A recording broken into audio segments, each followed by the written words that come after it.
Political and business leaders from around the world have attended the 19th Asian Financial Forum in Hong Kong.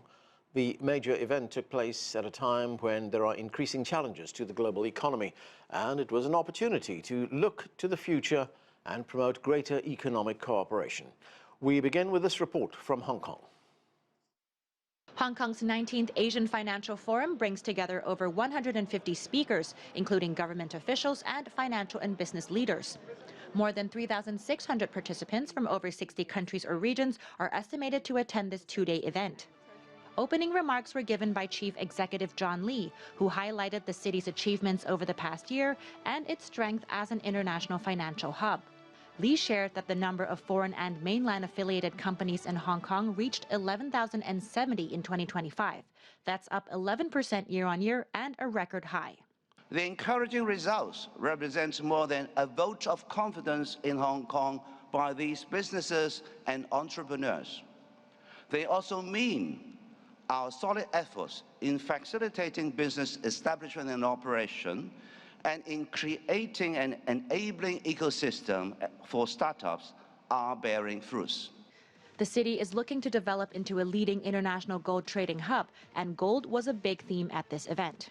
Hong Kong signed a cooperation agreement with the Shanghai Gold Exchange, and this marks a milestone for deepening cooperation between the two gold markets. The agreement covers two major areas of cooperation: establishing a high-level collaborative governance structure for Hong Kong's new gold central clearing system, and opening new avenues for physical infrastructure synergy and market interconnectivity. More measures were also revealed, including a signed MOU with Shenzhen and developing gold storage facilities with an aim to exceed 2,000 tons within 3 years. At a panel on gold exchange, David Tate, CEO of the World Gold Council, highlighted reasons for why he expects gold prices to rise, while James Emmett, CEO of MKS PAMP, said he firmly believed in Hong Kong's opportunity as a gold hub. At a plenary session, experts discuss multilateral cooperation amid global changes. This includes ADB's initiatives in Southeast Asia, such as a $10 billion pledge to finance a regionally integrated power grid.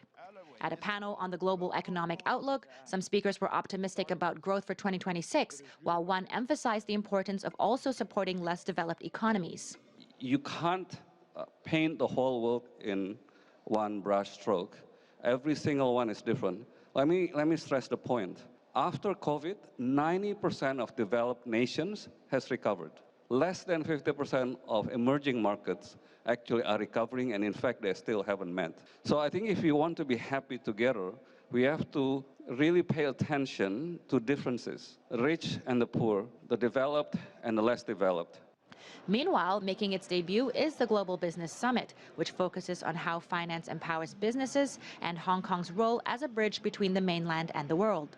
The current geopolitical situation highlights the fact that Hong Kong, as a super connector, is very powerful because many countries are now more friendly with China and they are eyeing on the vast Chinese market. And Hong Kong is a perfect platform for them to enter this market.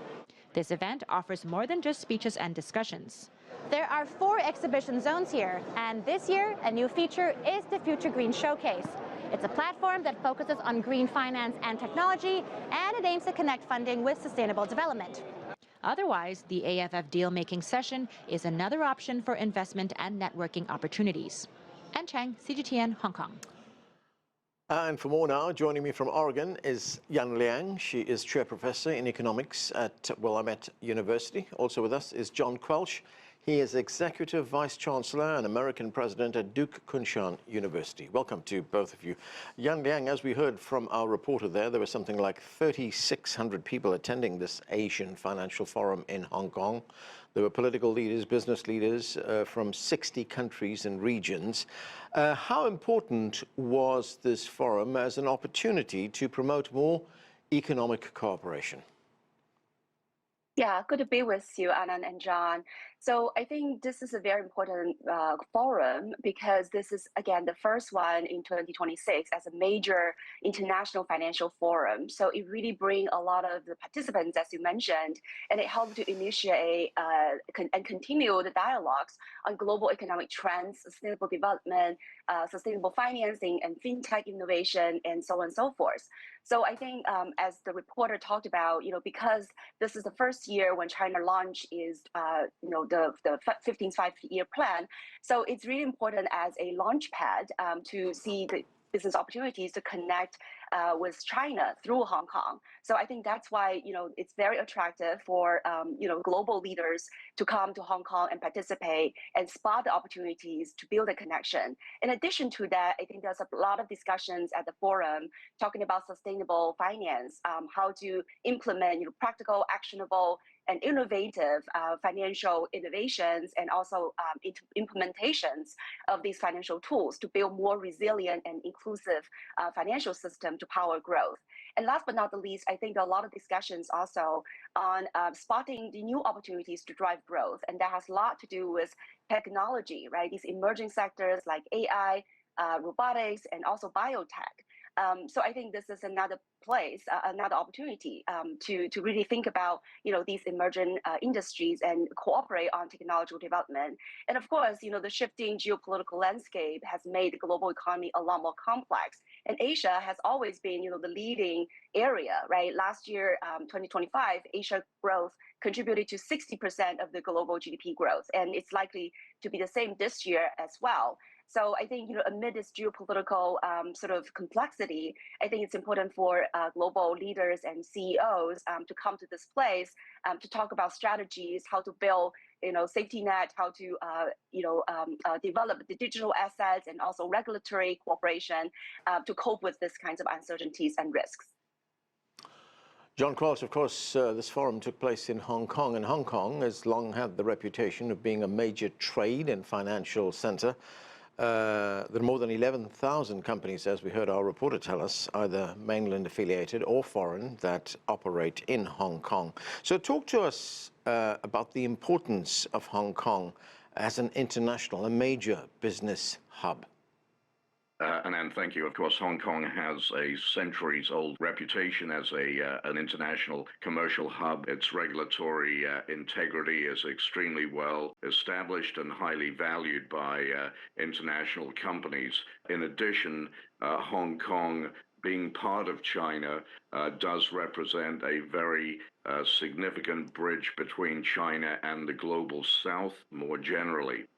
I would just add on the issue of gold, which was covered in your lead, that there's an opportunity for Hong Kong to position itself as a regional commodities trading hub, especially in the precious metals area as a result of this cooperation with the Shanghai Gold Exchange.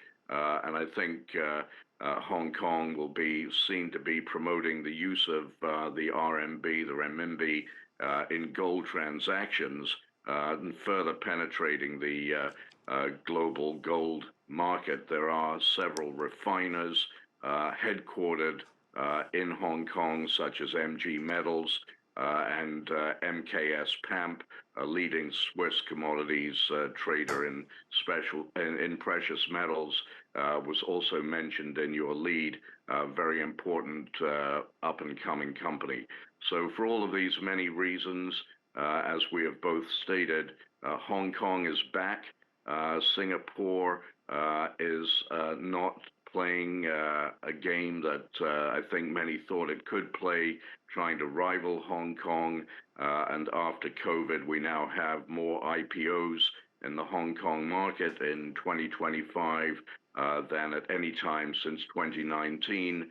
And Hong Kong last year was the leading IPO market in the world. Liang, of course, we live in a rapidly changing world, and we see how the emphasis has shifted so quickly to new technologies, things like artificial intelligence, robotics, new healthcare technologies, as well as green energy. This year's summit also featured the inaugural Global Business Summit. So how much was this forum about looking into the future? Right. So as I mentioned earlier, I think when it comes to technology, Asia really has its very unique advantages, right? You have very large, young, and tech-savvy population. You have very robust supply chain at a regional level, and you have a lot of investments across these innovative industries as well as renewable energies, as you mentioned, especially led by China. And then you have very supportive government policies around this region. So I think there are a lot of opportunities when it comes to developing AI. When you look at, for example, last year, $30 billion investments in data center and other digital infrastructure in Southeast Asia, especially in Singapore, in Vietnam, in Malaysia, and so on. So I think there's a lot of opportunities for these countries to sort of cooperate, especially when it comes to building integrated regional supply chain. So you have countries like China as well as South Korea. Many of these are leading in terms of AI fabrication and also in terms of semiconductor industries. Then you have a lot of, again, robust supply chain in the region, as well as data centers and these power grid that the ADB, the Asian Development Bank, is going to build an integrated regional power grid. So I think all of this just indicate that technology is going to be a very potent driver going forward for this region. And hopefully, right, that would also help to spread out the kinds of technological spillovers and benefits to the rest of the world. Again, geopolitical uncertainty and risks are going to be intensified going from here. But I think at the regional level, to maintain stability and kinds of cooperative spirit is very important, not only to build the regional economy, but really transform the economy using these kinds of technological innovations and development. John, of course, China has hosted several international leaders over the past few months. The British Prime Minister Keir Starmer is in China right now. He's accompanied by a delegation of executives from 50 major British companies. This is the first visit by a British Prime Minister to China in 8 years. How important is this for Britain? It's the first time for 8 years, as you say, that the British Prime Minister has visited Beijing and Shanghai. It's very significant because it's been too long, and secondly, because there is a certain amount of pushback in the United Kingdom around the visit, but Keir Starmer, as I think correctly, standing firm and saying that Britain has to, like every other country in the world in the current geopolitical environment where the US is becoming a little less reliable, the UK has to double down on doing more business with China. And can do so without having that be negated by other concerns that may exist in London.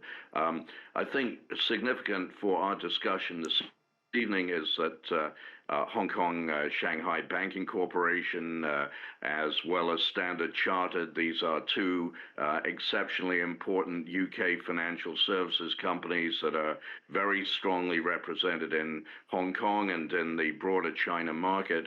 They are among the leading companies in the delegation, and I'm very pleased to see that the UK Prime Minister has followed his French and German and Italian counterparts to come and visit in Beijing.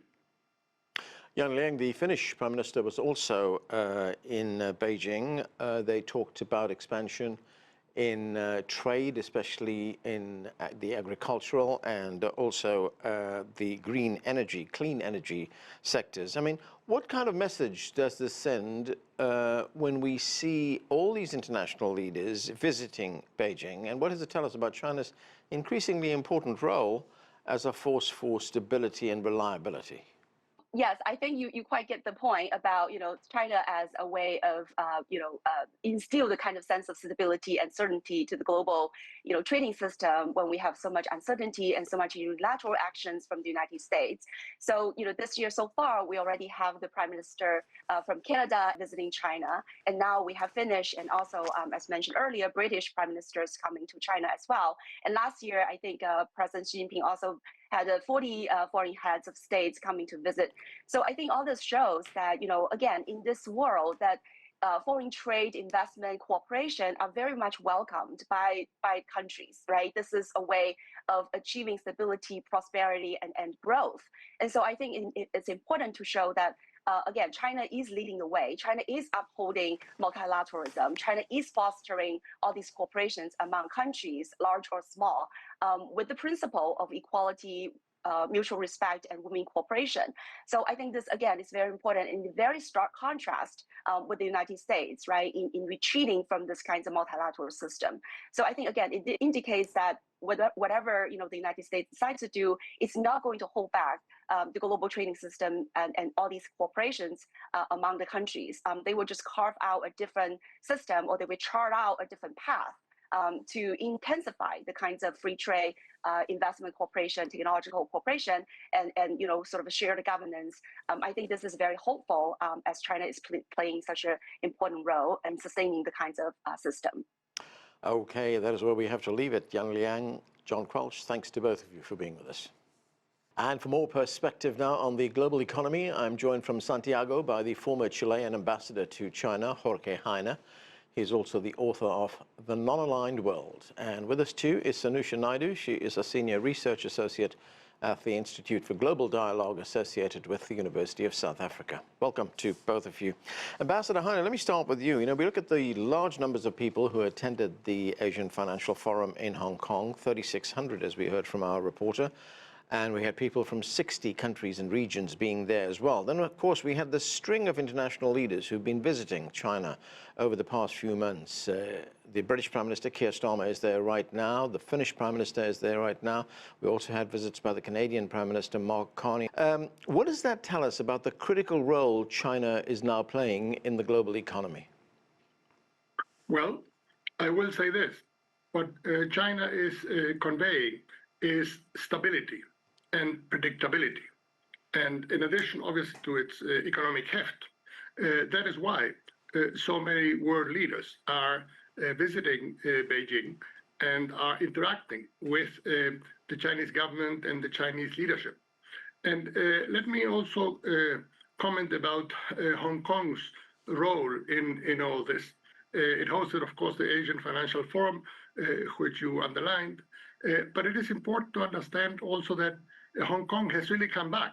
A few years it was under some troubles, there were some downturns, but now, last year, it was the biggest market for IPOs anywhere in the world, $36 billion out of 114 IPOs that were put on the Hong Kong market. So Hong Kong is back with a vengeance as a key financial hub.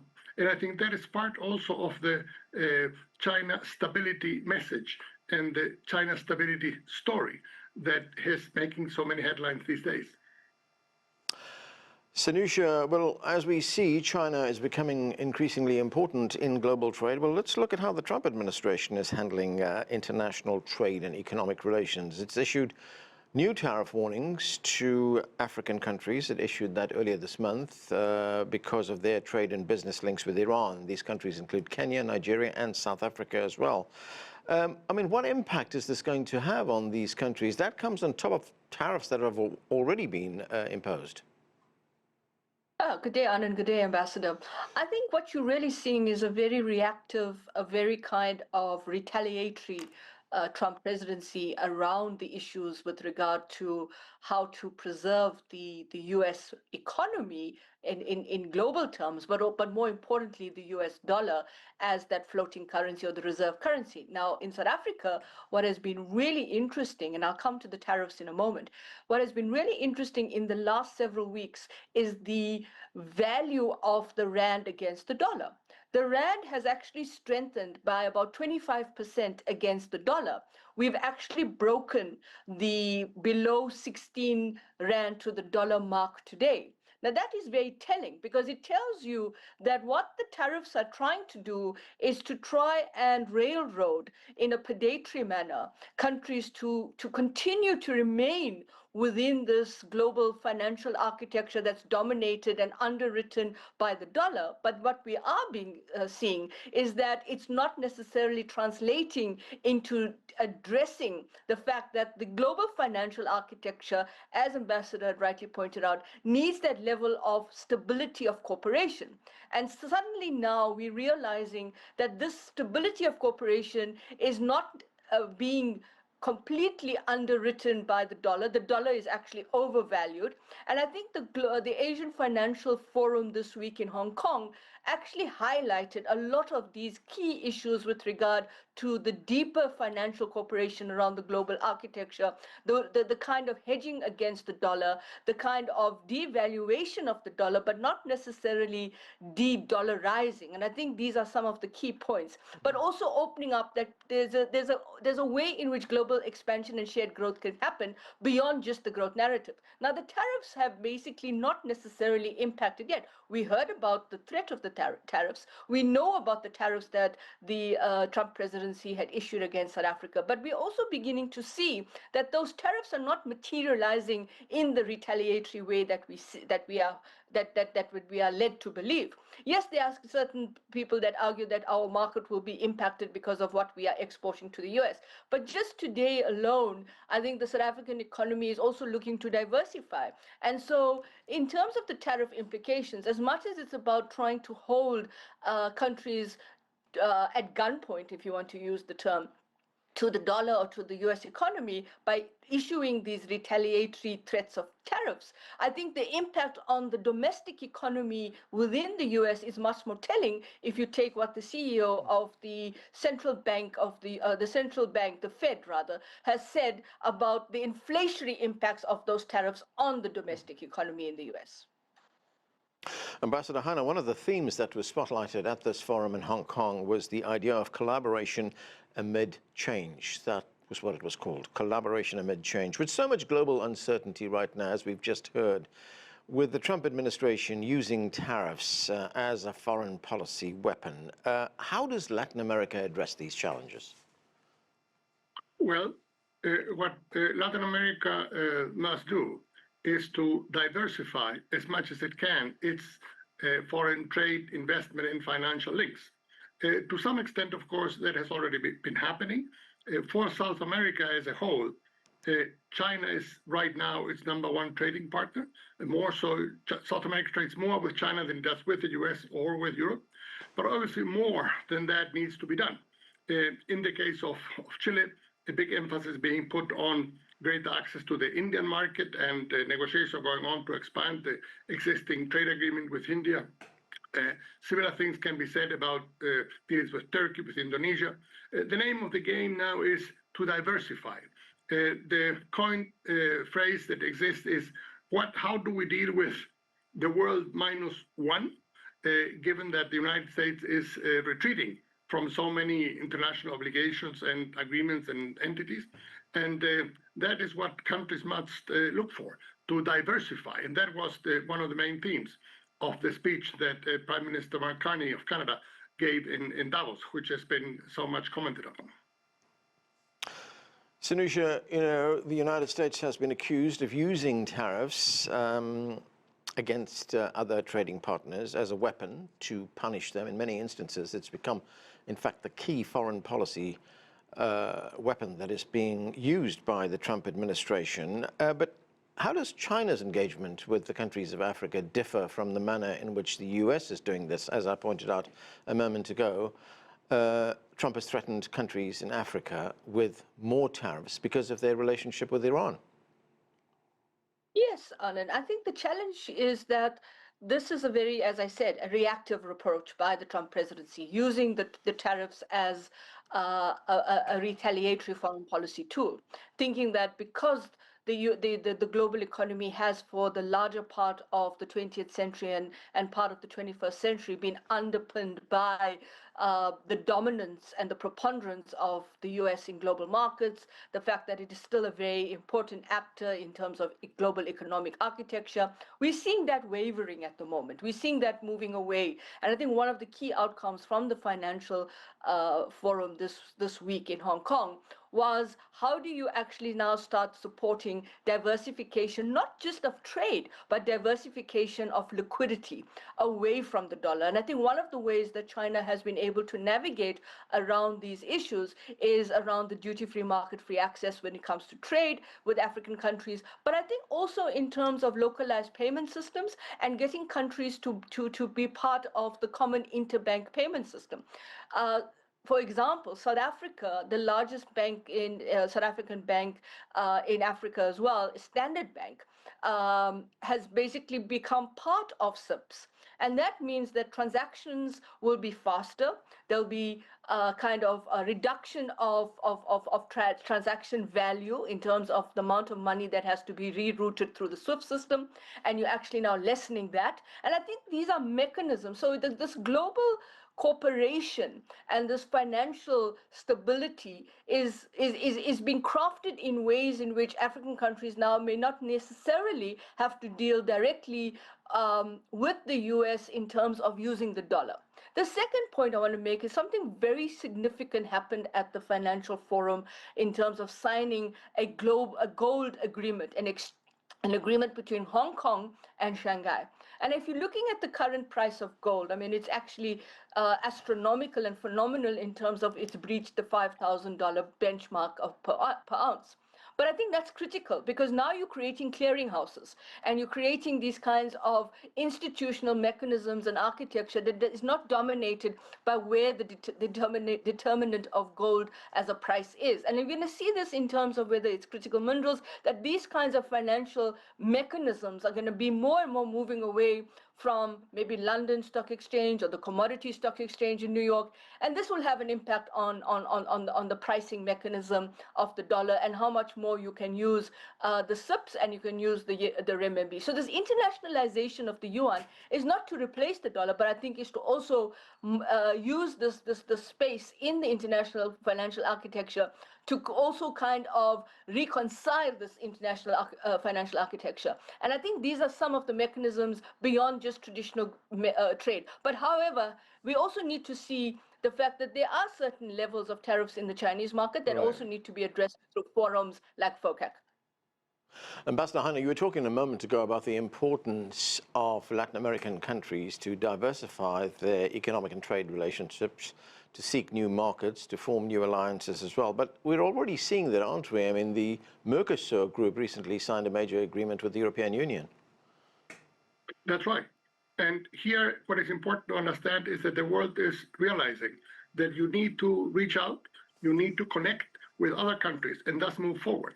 And let me underscore the following. The very interesting factor here is the degree to which countries in Latin America can reach out more to the Asia Pacific. There is something called the Pacific Alliance, which is a grouping of countries that includes Mexico, Colombia, Peru, and Chile. They all share, of course, a Pacific coast. This was formed some 15 years ago. And it's been a bit dormant over the past few years, but it seems to me it can now get a new lease on life. The Asia Pacific is, of course, one of the most, if not the most dynamic area in the world today in terms of economic growth, economic dynamism. And it seems to me that that is another step that Latin American countries must take to reach out even more to the Asia Pacific and to Asia as a way of partaking in the tremendous growth and dynamism that exists there. Chile, of course, played a key role in there. Chile was the second country in Latin America to join APEC as far back as 1994, and then was the first country to sign a free trade agreement with China, first individual country in the world, not just Latin America, in 2005. A free trade agreement that has been extremely beneficial. Trade expanded eightfold between Chile and China in these 20 years, reaching some $60 billion, which gives you an indication of how significant it is for our countries to link up more with China and with Asia more generally. Okay, and that is where we need to leave it. Thanks to both of you for being with us. That is it for this edition of The Heat. I'm Naidu in Washington.